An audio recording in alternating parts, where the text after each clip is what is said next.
Значи мен лично ме обърка, чакай малко. Мен лично ме обърка за това, ще се опитам да осъзная въпроси, докато тя разсъждава. Добре. Аз ще импровизирам.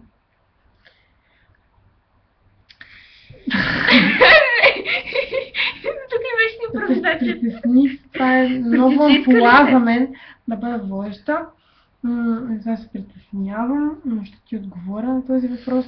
Съвсем скоро аз ще напиша специално едно издание на вестник Гадания и философии от Адина Стоянова. Господи опази.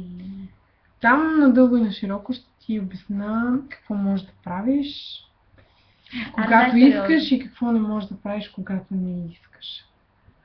А това беше нейна импровизация. Значи аз лично не ти забих въпроса и затова не мога да ти отговоря. Не бе, ти сама си го преценяваш това нещо. Ако... Бе, какво преценява, бе, човека ни пита защо... Чакай, защо правим толкова неща, които не харесваме и харесваме толкова неща, които ни правим. Защото живееме в такъв свят, защото не можеш да си правиш каквото искаш. Аре, прави си каквото искаш, ще видим какво ще стане. Това ти е... Ама не можеш, нали?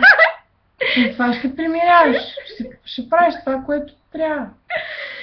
Или в този случай там стани клошари, прави каквото искаш, не знам. Това ни е в кръвта просто. За сега не мога да философствам върху това. Но ще ти пратя нужната информация скоро. Чао.